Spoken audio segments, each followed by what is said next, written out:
Hatiku tenang berada dekatmu, kaulah jawaban hidupku. Hatiku tenang berada dekatmu, kau yang pelihara hidupku. Pertolonganmu begitu ajaib, kau telah memikat hatiku. Di saat aku tak sanggup lagi, di situ tanganmu bekerja. Pertolonganmu begitu ajaib, kau telah memikat hatiku. Kini mataku tertuju padamu, ku rasakan kasih-Mu, Tuhan. Kini mataku tertuju padamu, ku rasakan kasih-Mu, Tuhan.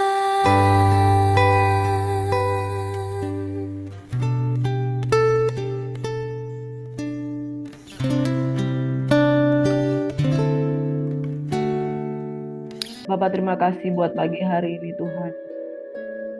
Kami siapkan hati kami untuk mendengarkan firman-Mu. Kami sambut berkat-Mu dengan ucapan syukur. Darah anak domba Allah yang kudus menyucikan kami, melayakan kami. Kami sambut berkat-Mu di dalam nama Yesus. Haleluya. Amin. Shalom sahabat GCC yang diberkati oleh Tuhan Yesus Kristus. Pagi hari ini kita akan belajar kebenaran firman Tuhan dari kitab Kejadian 41 hingga Kejadian 45 dengan judul Peninggian dari Tuhan. Dijatuhkan manusia, diangkat oleh Tuhan.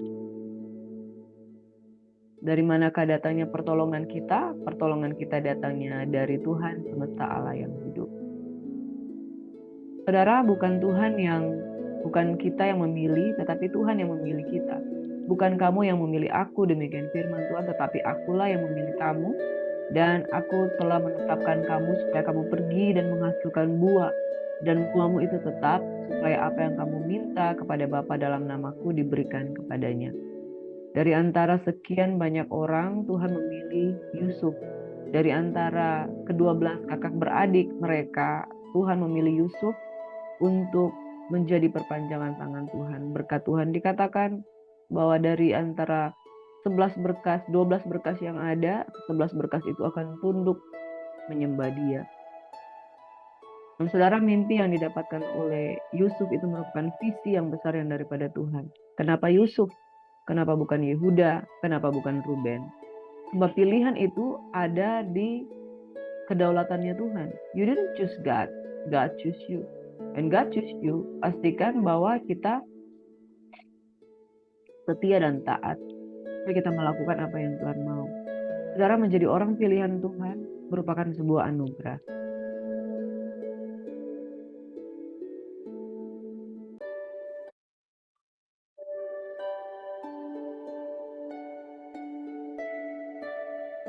Saudara, promosi datangnya dari Tuhan. Bukan kamu yang memilih aku, namun aku yang memilih kamu, dan aku telah menetapkan kamu pergi untuk menghasilkan buah. Yusuf dipilih di antara saudara-saudaranya, bukan karena keinginan dia, tapi karena kedaulatan Tuhan. Dan dari pilihan Tuhan, Tuhan bertanggung jawab atas pilihannya. Sebab ketika Tuhan memilih, Dia pasti akan menyertai. Dan ketika Dia menyertai, Dia pasti akan memberkati. Yusuf dipilih di antara ke-11 saudara yang lainnya. Dan pilihan itu adalah pilihan yang berat karena dia harus masuk di dalam proses yang sangat berat. Masukkan ke dalam perigi, dijual sebagai budak, ada di rumah Potifar, diangkat untuk sementara menjadi orang kedua, tapi kemudian difitnah. Bukan sekedar difitnah, tetapi juga dimasukkan dan dijebloskan ke dalam penjara. Penjara pada waktu itu bukan penjara yang nyaman seperti sekarang, jeruji besi dan lain sebagainya, tetapi penjara di dalam satu tempat yang berbatu dan licin dindingnya. Saudara yang diberkati, kemudian dia ketemu dengan juru minum roti dan juru minuman anggur dan juru roti. Dia menerjemahkan mimpi mereka. Juru roti kemudian digantung, tetapi juru minuman anggur dikembalikan posisinya. Tapi dia dilupakan untuk sementara. Dan dia tetap setia. Saudara yang diberkati oleh Tuhan Yesus Kristus, kisah selanjutnya mari kita baca di dalam Kejadian 41. Lalu berkatalah kepala juru minuman kepada Firaun, "Hari ini aku merasa perlu menyebutkan kesalahanku yang dahulu. Waktu itu tuanku Firaun murka kepada pegawai-pegawainya dan menahan aku dalam rumah pengawal istana beserta dengan juru roti. Pada satu malam juga kami bermimpi, aku dan kepala juru roti itu masing-masing mempunyai mimpi dengan artinya sendiri. Bersama-sama dengan kami ada di sana seorang muda Ibrani, hamba kepala pengawal istana itu. Kami menceritakan mimpi kami kepadanya, lalu diartikannya kepada kami masing-masing. Dan seperti yang diartikannya itu kepada kami, demikian pula terjadi. Aku dikembalikan ke dalam pangkatku dan kepala juru roti itu digantung. Kemudian Firaun menyuruh memanggil Yusuf. Segeralah ia dikeluarkan dari tutupan. Ia bercukur dan berganti pakaian. Lalu pergi menghadap Firaun. Berkatalah Firaun kepada Yusuf, "Aku telah bermimpi dan seorang pun tidak ada yang dapat mengartikannya. Tetapi telah kudengar tentang engkau. Hanya dengan mendengar mimpi saja engkau dapat mengartikannya." Yusuf menyaut Firaun, "Bukan sekali-kali aku, melainkan Tuhan Allah juga yang akan memberikan kesejahteraan kepada tuanku Firaun." Lalu kata Yusuf kepada Firaun, "Kedua mimpi tuanku Firaun itu sama. Allah telah memberitahukan kepada tuanku Firaun itu apa yang hendak dilakukannya. Ketujuh ekor lembu yang baik itu ialah 7 tahun, dan ketujuh bulir gandum yang baik itu ialah 7 tahun juga. Kedua mimpi itu sama. Ketujuh ekor lembu yang kurus dan buruk yang keluar kemudian, maksudnya 7 tahun. Demikian pula ketujuh bulir gandum yang hampa dan layu oleh angin timur itu, maksudnya akan ada 7 tahun kelaparan. Inilah maksud perkataanku ketika aku berkata kepada tuanku Firaun, Allah telah memperlihatkan kepada tuanku Firaun apa yang hendak dilakukannya. Setelah tuanku akan datang 7 tahun kelimpahan di seluruh tanah Mesir. Kemudian akan timbul 7 tahun kelaparan, maka akan dilupakan segala kelimpahan itu di tanah Mesir karena kelaparan itu mengurus keringkan negeri. Setelah itu akan tidak kelihatan lagi bekas-bekas kelimpahan di negeri ini karena kelaparan itu. Sebab sangat hebatlah kelaparan itu. Sampai 2 kali mimpi itu diulangi bagi tuanku Firaun, berarti hal itu telah ditetapkan oleh Allah dan Allah akan segera melakukannya. Oleh sebab itu, baiklah tuanku Firaun mencari seorang yang berakal budi dan bijaksana dan mengangkatnya menjadi kuasa atas tanah Mesir. Baiklah juga tuanku Firaun berbuat begini, yakni menempatkan penilik-penilik atas negeri ini dan dalam ke7 tahun kelimpahan itu memungut 1/5 dari hasil tanah Mesir. Mereka harus mengumpulkan segala bahan makanan dalam tahun-tahun yang baik yang akan datang ini dan dibawa kuasa tuanku Firaun menimbun gandum di kota-kota sebagai bahan makanan serta menyimpannya. Demikianlah segala bahan makanan ini menjadi persediaan untuk negeri ini dalam 7 tahun kelaparan yang akan terjadi di tanah Mesir, supaya negeri ini jangan binasa karena kelaparan itu. Saudara, dari firman Tuhan ini kita melihat luar biasa Yusuf. Dia adalah seorang yang dilupakan oleh juru minum anggur itu, kemudian dia dipromosikan di depan Firaun untuk menafsirkan mimpi. Mereka mempromosikan Yusuf karena mereka punya pengalaman. Yusuf telah membuat kesaksian di dalam hidupnya bahwa dia adalah seorang yang dipakai oleh Tuhan. Saudara, pemakaian Tuhan itu tidak bisa ditiru, tidak bisa dimanipulasi. Itu berjalan secara natural, makanya promosi itu datangnya dari Tuhan. Kalau engkau sungguh-sungguh dengan Tuhan, Tuhan akan memperkenalkan engkau siapa. Lalu Tuhan akan pertemukan dengan orang-orang yang tepat untuk dipromosikan. Yusuf dipertemukan dengan Firaun karena itu situasi yang terjadi pada waktu itu. Jadi saudara bayangkan, untuk mempromosikan Yusuf, Tuhan sanggup membuat 7 tahun kelimpahan dan 7 tahun kekurangan, agar ada peluang promosi yang daripada Tuhan untuk mengangkat Yusuf. Memang saudara yang diberkati, kalau rancangan itu rancangan dari Tuhan, kalau Tuhan yang memilih kita, bahkan alam semesta akan dikerjakan, dibuat untuk mendukung rencana Tuhan yang sempurna di dalam kehidupan Yusuf.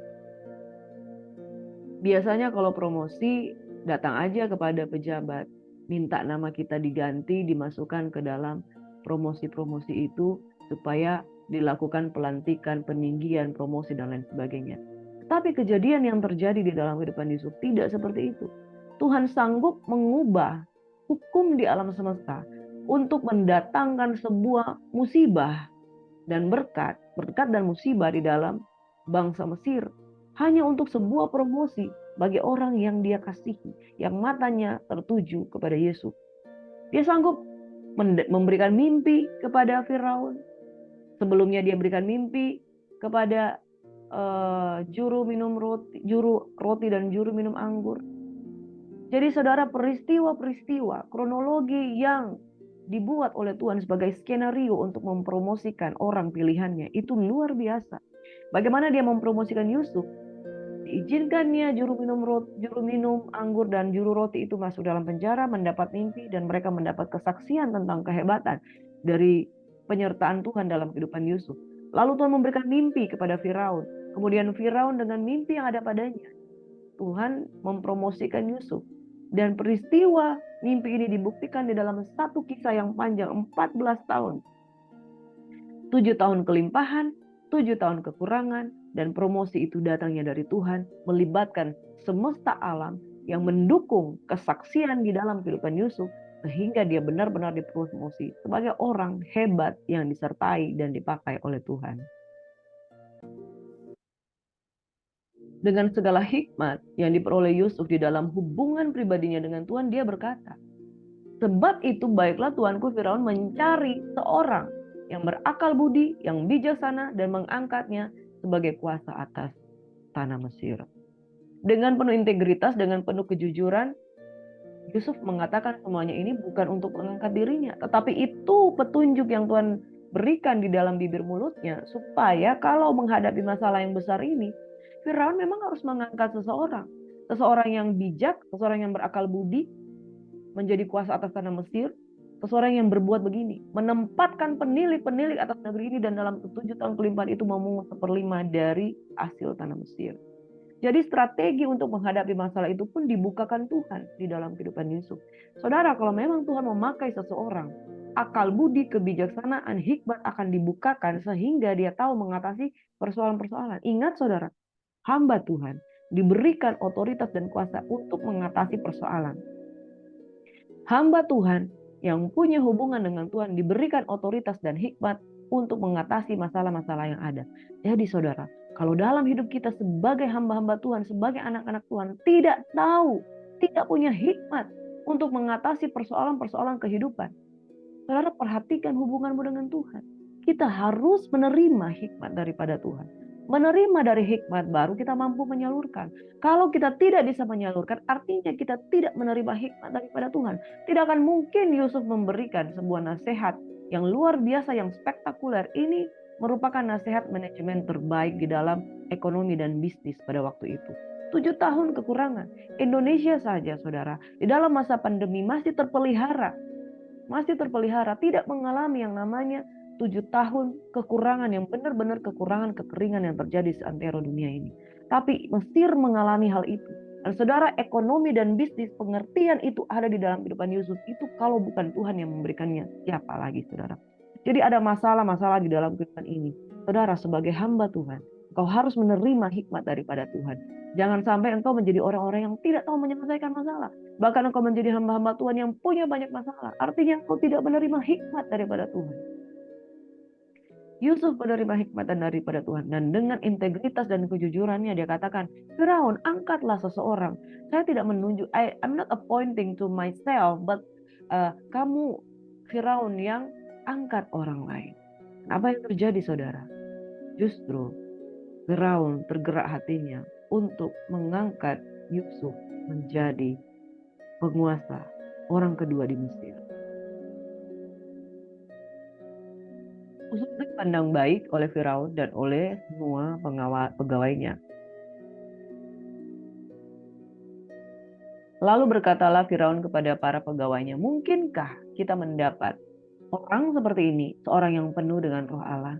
Saudara, pengakuan itu datangnya dari Tuhan di bibir mulut orang yang menilai kita. Kata Firaun kepada Yusuf, oleh karena Allah telah memberitahukan semuanya ini kepadamu, tidak adalah ada orang yang demikian berakal budi dan bijaksana seperti engkau. Engkaulah menjadi kuasa atas istanaku, dan kepada perintahmu seluruh rakyatku akan taat. Hanya tahta inilah kelebihanku daripadamu. Selanjutnya Firaun berkata kepada Yusuf, dengan ini aku melantik engkau menjadi kuasa atas seluruh tanah Mesir. Sesudah itu Firaun menanggalkan cincin meterainya dari jarinya dan mengenakannya kepada jari Yusuf.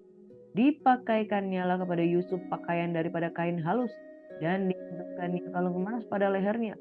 Lalu Firaun menyuruh menaikkan Yusuf dalam keretanya yang kedua dan berserulah di hadapan Yusuf, hormat. Demikianlah Yusuf dilantik oleh Firaun menjadi kuasa atas seluruh tanah Mesir. Berkatalah Firaun kepada Yusuf, akulah Firaun, tetapi dengan tidak setaumu seorang pun tidak boleh bergerak di seluruh tanah Mesir. Lalu Firaun menamai Yusuf Safnat Panea serta memberikan Asnat anak Potifera imam di On kepadanya menjadi istrinya. Demikianlah Yusuf muncul sebagai kuasa atas seluruh tanah Mesir. Yusuf berumur 30 tahun ketika ia menghadap Firaun, raja Mesir itu. Maka pergilah Yusuf dari depan Firaun, lalu dikelilinginya seluruh tanah Mesir. Tanah itu mengeluarkan hasil bertumpuk-tumpuk dalam ke-7 tahun kelimpahan itu. Maka Yusuf mengumpulkan segala bahan makanan ke-7 tahun kelimpahan yang ada di tanah Mesir, lalu disimpannya di kota-kota. Hasil-hasil daerah sekitar tiap kota disimpan dalam kota itu. Demikianlah Yusuf menimbun gandum seperti pasir di laut, sangat banyak, sehingga orang berhenti menghitungnya karena memang tidak terhitung. Firman Tuhan jelas mengatakan di umur 30 tahun dia diangkat menjadi orang kedua di Mesir. Titik balik terendah dari Yusuf adalah umur 17 tahun. Masih muda waktu dia dijual oleh saudara-saudaranya. Di usia ke-17 tahun, ibarat kata dia baru lulus SMA. Umur 30 tahun menjadi orang kedua Mesir. Ibarat kata dia adalah seorang perdana menteri. Saudara nih berkati, 13 tahun. Itu kalau kita hitung 4 tahun kuliah strata 1, 4 tahun kuliah strata 2, 8 tahun. 3 tahun pengalaman bekerja. Biasanya kalau orang kerja 3 tahun itu masih staff. Syukur-syukur kalau dia menjadi seorang manajer.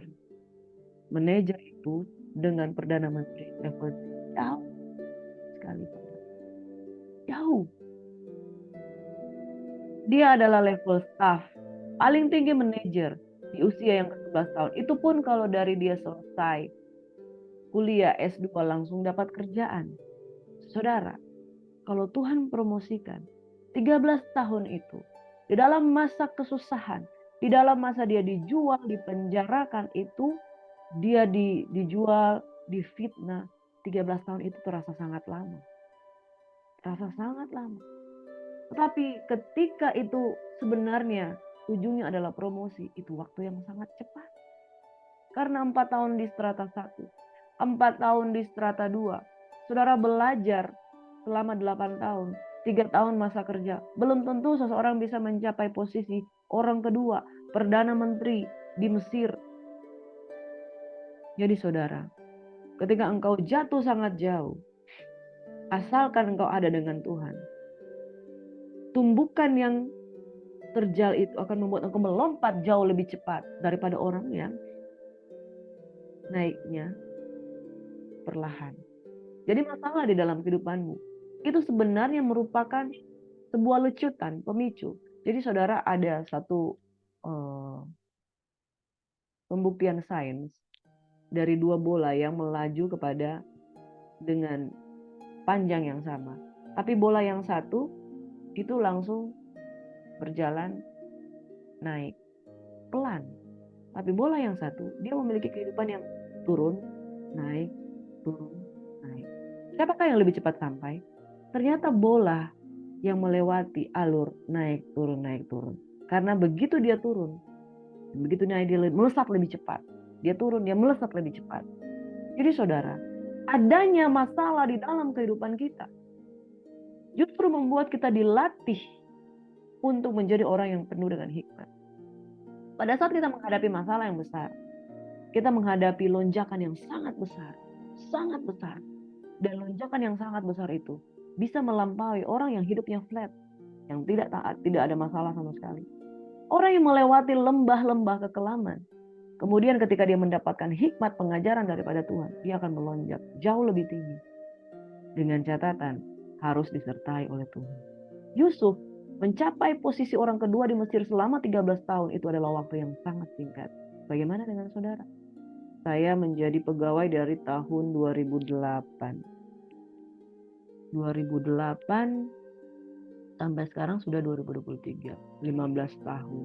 Belum tuh menjadi orang kedua di kabupaten kami, apalagi provinsi. 15 tahun saudara. Saya belum mencapai hal seperti itu. Ada promosi-promosi tapi tidak sehebat yang dialami oleh Yusuf. Saudara perhatikan hidupmu. Semakin besar masalah. Dan kalau kita mengandalkan Tuhan, semakin besar pencapaian yang dapat kita raih. Orang yang ditindih makin berbeban berat. Tapi ketika dia berkemenangan, dia akan naik jauh lebih tinggi, jauh lebih hebat dalam pertolongan Tuhan. Amin. Saudara yang diberkati oleh Tuhan Yesus Kristus. Orang yang berani mengambil resiko besar akan mendapatkan berkat yang besar juga. Oh, bukankah Yusuf tidak mengambil resiko? Dia disudutkan sampai dia masuk ke dalam area itu. Benar. Tetapi sebagai pribadi yang dijebloskan ke dalam masalah, he is taking a risk. He is taking a big risk, yaitu resiko untuk tetap tidak meninggalkan Tuhan ketika dia ada di dalam masalah yang besar. Ada orang-orang, banyak orang punya masalah. Banyak orang yang dijebak di dalam masalah. Banyak orang yang dijual. Banyak orang yang kemudian sengaja dijatuhkan oleh manusia. Tapi tidak banyak orang yang mengambil keputusan, mengambil resiko untuk mempertahankan Tuhan di dalam kehidupannya. Saudara, resiko yang diambil oleh Yusuf adalah, I will keep God in my heart.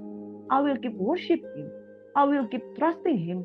I will keep faithful to Him. Even I am in this cage.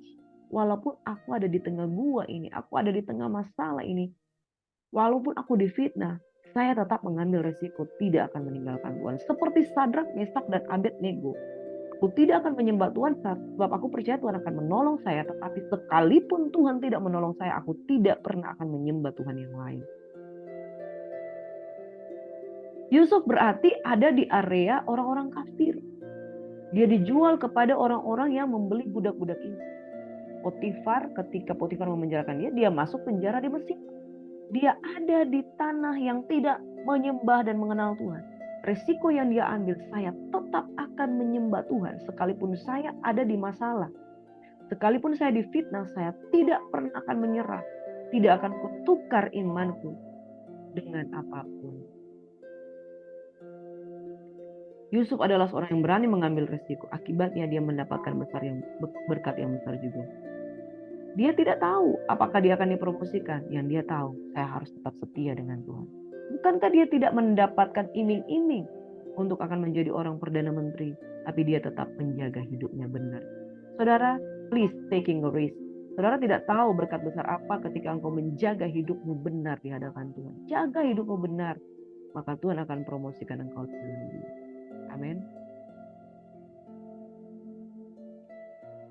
Ada 6 hal yang kita pelajari di sini. Bagaimana promosi itu terjadi. Hikmat Tuhanlah yang menuntun kita kepada promosi. Hikmat dari Tuhan menuntun pada promosi sehingga dengan hikmat Tuhan. Langkah demi langkah, ujian demi ujian. Bayangkan saudara, Yusuf yang masih muda ini tidak melakukan kegagalan sedikit pun. Karena matanya tertuju kepada Tuhan. Orang kalau masih muda mereka akan berkata, wajarlah kalau saya jatuh. Wajarlah kalau saya tidak mengambil keputusan yang benar, kan saya masih muda. Saudara, Yusuf tidak mau melepaskan kesempatan untuk tetap menjaga integritasnya. Sehingga promosi yang dia dapatkan itu jauh lebih cepat dari siapapun juga. Di umur ke-30 tahun menjadi Perdana Menteri Mesir. Yang pertama, dia memiliki visi daripada Tuhan. Dia tidak melepaskan imannya bahwa saya orang yang dipilih Tuhan.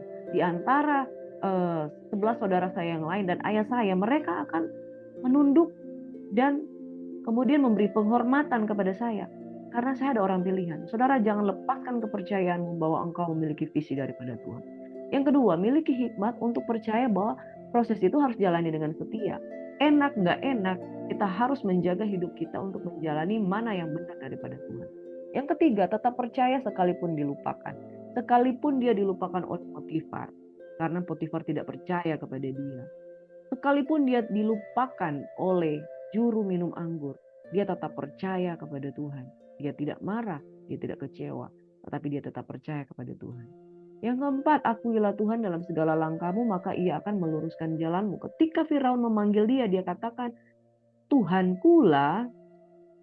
Dia tidak mengatakan bahwa oleh karena saya punya hikmat, tapi Yusuf menyahut Firaun, bukan sekali-kali aku, melainkan Allah juga yang akan memberikan kesejahteraan pada Tuhan Firaun. Saudara, jangan melupakan Tuhan hanya gara-gara engkau yang dipromosikan, engkau dianggap dia hebat, lalu engkau yang hebat. Tapi akuilah Tuhan dalam segala langkahmu, karena dengan demikian kita tidak akan melecok, kita tidak akan menyimpang. Yang kelima, integritas dan kemurnian hati. Kemurnian hati dari Yusuf menimbulkan kepercayaan di hati Potifar, di hati kepala penjara, di hati juru minuman anggur, bahkan di hati Firaun. Saudara, integritas dan kemurnian hati itu akan teruji, bukan hanya dipercaya oleh 1-2 orang, tapi kau akan dipercaya oleh banyak orang, karena engkau punya integritas dan dapat dipercaya dalam hal keuangan, di dalam hal jabatan, di dalam hal kepercayaan, engkau dipercayai. Yang keenam, jangan gegabah, sebab promosi datang dari Tuhan. Pada waktu Yusuf mengatakan, angkatlah seseorang, dikatakan, angkatlah seorang yang berakal budi dan bijaksana dan mengangkatnya menjadi kuasa atas tanah Mesir. Dia tidak berbicara tentang dirinya sendiri, tapi dia berbicara tentang apa yang memang harus dilakukan oleh Raja Firaun. Jadi saudara, Yusuf sama sekali tidak gegabah. Dia bilang, dia tidak mengatakan saya bisa mengatur ini semua. Tidak. Dia katakan sesuai dengan apa yang Tuhan kasih hikmatnya. Angkatlah seseorang yang bisa mengatur. Berarti itu bisa dari istana Firaun sendiri. Tetapi Firaun mendapatkan kepercayaan dari integritas yang ditumbuhkan oleh Yusuf di dalam pemandangannya. Saudara, kemudian promosi itu datang begitu saja. Miliki visi, tetap setia, tetap percaya, akuilah Tuhan, jaga integritas, dan jangan gegabah. Jangan gegabah artinya jangan promosi diri, saudara.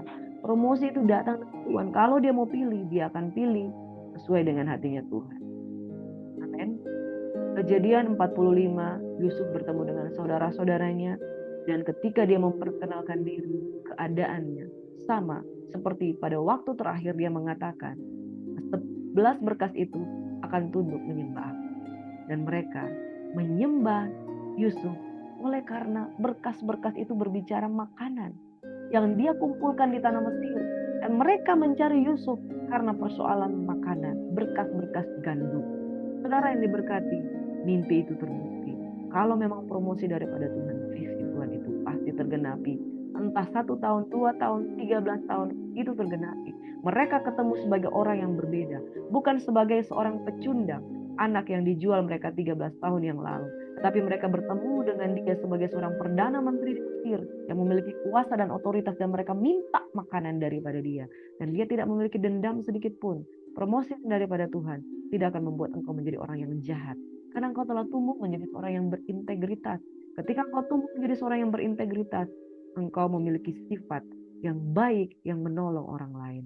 Kejadian 45. Lalu kata Yusuf kepada saudara-saudaranya itu, marilah dekat-dekat. Dekatlah mereka, katanya, akulah Yusuf, saudaramu yang kamu jual ke Mesir. Tapi sekarang janganlah bersusah hati dan janganlah menyesali diri karena kamu menjual aku ke sini. Sebab untuk memelihara kehidupan Allah menyuruh aku mendahului kamu. Karena telah 2 tahun ada kelaparan dalam negeri ini, dan selama 5 tahun lagi orang tidak akan membajak atau menuai. Maka Allah telah menyuruh aku mendahului kamu untuk menjamin kelanjutan keturunanmu di bumi ini, dan untuk memelihara hidupmu sehingga sebagian besar daripadamu tertolong. Jadi bukanlah kamu yang menyuruh aku ke sini, tetapi Allah. Dialah yang telah menempatkan aku sebagai bapa bagi Firaun dan tuan atas seluruh istananya, dan sebagai kuasa atas seluruh tanah Mesir. Saudara, orang yang dipakai Tuhan hatinya bersih. Orang yang dipakai oleh Tuhan hatinya pengampun, penuh belas kasihan dan mengampuni. Dan yang lebih penting dari semuanya itu, orang yang berjalan di dalam visi Tuhan Orang yang dipromosikan Tuhan, dia tahu ini adalah kehendak dan rancangan Tuhan. Saudara, jangan sombong kalau dipromosi. Ada rencana Tuhan di balik semuanya. Bukan supaya engkau menjadi orang yang hebat, bukan supaya engkau menjadi Perdana Menteri, tetapi untuk kehendak Tuhan memelihara hidup satu bangsa yang besar. Ingat, jangan ada seorang pun yang memegahkan diri. Mazmur 75 ayat 7 hingga 8. Sebab bukan dari timur atau dari barat dan bukan dari padang gurun datangnya peninggian itu. Tetapi Allah adalah hakim. Direndahkannya yang satu, ditinggikannya yang lain. Saudara sudah merasakan promosi daripada Tuhan? Saya berdoa bahwa kita merasakan tangan Tuhan yang mengangkat. Kalau Tuhan yang mengangkat, tidak ada seorang pun yang dapat menurunkan. Kalau Tuhan yang berkehendak, bahkan langit, bumi, dan segala isinya akan diolahnya untuk mendukung engkau dipromosi sebagai satu bukti rancangan Tuhan. Tapi jangan bermegah, jangan memegahkan diri, karena rancangan Tuhan bukan rancangan kita. Tunduk, setia, dan mau diproses, maka promosi datangnya daripada Tuhan. Peninggian datangnya dari Tuhan. Mari satu dalam doa. Bapa di surga, kami bersyukur buat pagi hari ini Engkau yang sudah mempromosikan kami, Engkau yang mengangkat kami. Ajar kami Tuhan untuk menjaga integritas. Kami tahu Tuhan, kami adalah orang yang dipilih dari sekian banyaknya orang untuk menjadi alat perpanjangan tangan. Bapak, kami berdoa di dalam nama Yesus. Diberkatilah setiap orang yang sedang menghadapi proses. Kami percaya peninggian datangnya dari Tuhan. Biarlah setiap kami memiliki hikmat untuk selesaikan masalah. Kami terpanggil untuk menyelesaikan masalah. Kami terpanggil bukan untuk sekadar memandang masalah, tapi menyelesaikannya. Kami percaya promosi datangnya daripada Tuhan. Dan kami percaya anak-anak yang dipercayakan akan disertai, dituntun, diberkati, dan dimampukan. Di dalam nama Yesus kami berdoa dan mengucap syukur. Kami diberkati. Seperti Yusuf diberkati, seperti Yusuf dipromosi, anak-anak Tuhan yang setia pasti indah pada waktunya mengalami promosi daripada Tuhan. Ini doa kami di dalam nama Yesus, kami sambut berkat-Mu pagi hari ini. The blessing of God, more blessed, more power, more peace. Dalam nama Yesus kami berucap syukur. Haleluya. Amin. Shalom. Selamat beraktivitas and God bless you. Kekasih-kekasih Tuhan. Amin.